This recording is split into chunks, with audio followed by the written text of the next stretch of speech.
പ്രധാനപ്പെട്ട മറ്റൊരു വിവരത്തിലേക്കാണ് നമ്മൾ ഇനി പോകുന്നത്. KSU പ്രവർത്തകരുടെ കരിങ്കോടി പ്രതിഷേധത്തിനിടെ മന്ത്രി വീണ ജോർജിന്റെ KSU പ്രതിഷേധത്തിൽ മന്ത്രി വീണ ജോർജ് മുന്നോട്ട് വെച്ചിരുന്ന വാദങ്ങൾ പൊളിയുകയാണ്. KSU പ്രതിഷേധത്തിൽ മന്ത്രി വീണ ജോർജ് മുന്നോട്ട് വെച്ചിരുന്ന വാദങ്ങൾ പൊളിയുകയാണ്.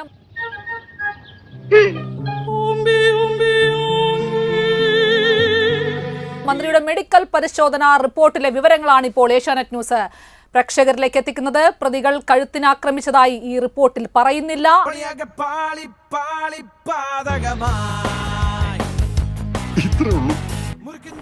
ഞങ്ങളുടെ ബുദ്ധി അല്ലെങ്കിൽ ബുദ്ധി പറഞ്ഞു കൊടുക്കാൻ അവൻ ആരെങ്കിലും വേണ്ടേ? എന്തിന് എന്നെ ഫിസിക്കലായിട്ട് ശാരീരികമായിട്ട് ആക്രമിക്കുന്ന നിലയിലേക്ക് പോയി? എന്തിന് ആ പോലീസ് വലയം ഭേദിച്ച് അകത്തേക്ക് വന്നു? ഇതെന്താ ഇത് കൊച്ചുകുട്ടികളെ പോലെ ആയുധം ഉപയോഗിച്ചുള്ള ഏതെങ്കിലും തരത്തിലുള്ള മുറിവോ ചതവോ ഇല്ല എന്നും പറയുന്നു. പോയല്ലേ? എന്ത് ചീറ്റിന്ന് സാരില്ലടാ, നീ എവിടെ പരിപാടി അവതരിപ്പിച്ചാലും ഇത് തന്നെയാണല്ലോ അതിന്റെ വിധി. കഴുത്തിന്റെ പല ഭാഗങ്ങൾ തൊടുമ്പോൾ വേദന മാത്രമെന്നാണ് പറയുന്നത്. ഇപ്പൊ പൊക്കിയുള്ളു സത്യം. എന്റെ കൈയും കാലും പറിക്കുന്നു.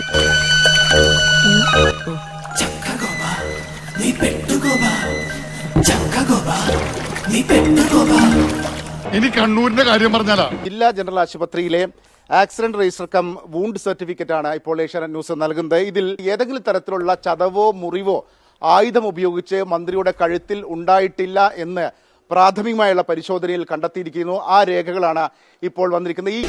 ഇതിനെന്താ ഇത്ര മറുപടി പറയാൻ? ആ കള്ളന്മാര് അത്ര ബുദ്ധിമാന്മാരാ അല്ലയോ? വെറുതെ കിടന്ന് ഉരുളാദാശനെ ആശാന്റെ കംപ്ലീറ്റ് ബയോഡാറ്റ ഞങ്ങൾക്ക് കിട്ടിക്കഴിഞ്ഞു. കിട്ടിയല്ലേ? ഇന്നലെ കോടതിയിൽ പ്രതികളുടെ ജാമ്യാപേക്ഷ വന്നപ്പോൾ ആയുധമില്ല എന്ന് പോലീസ് തന്നെ മൊഴി നൽകി. ഇന്ന് മെഡിക്കൽ റിപ്പോർട്ട് കൂടി പുറത്തു വരുമ്പോൾ മന്ത്രിയുടെ കഴുത്തിൽ ആയുധം കൊണ്ടുള്ള പരിക്കില്ല എന്ന് വ്യക്തമാകുന്നു. നമ്മളെ മയ്യത്തെടുക്കാൻ നേരായോ നിങ്ങൾ കബഡി വരച്ച് വെച്ചൊന്ന് നോക്കി. ഒരു എക്സ്റേ എടുക്കണം എന്ന കാര്യം പോലും ഈ പരിശോധനയ്ക്ക് ശേഷം ഡോക്ടർ നിർദ്ദേശിച്ചിട്ടില്ല എന്നതും വ്യക്തമാണ്.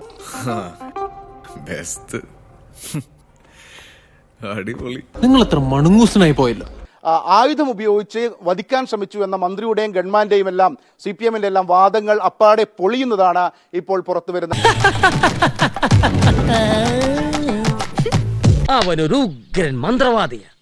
എന്തോ കൂടോത്രം കുഴിച്ചിടാനാണ് അവന് വീട്ടിൽ കയറിയത്. അതവൻ ചെയ്തിട്ടുണ്ട്. അത് ശരിയാ.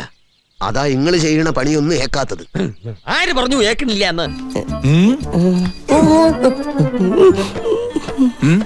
പിന്നെ എന്തിനായിരുന്നു നാട് മുഴുവൻ കയറി ഇറങ്ങി നടന്ന SFIയും DYFIയും ഒക്കെ അന്ന് പ്രതിഷേധ കോലാഹലങ്ങൾ കാട്ടിക്കൂട്ടിയതെന്ന ചോദ്യമാണ് ഇപ്പോൾ ഉയർന്നത്. എന്ത് ചെയ്യാം, ഹതഭാഗ്യരായ ഇവർക്ക് ദൈവം തലച്ചോറ് കൊടുത്തില്ല, അതിന്റെ പേരിൽ ബുദ്ധിയുമില്ല.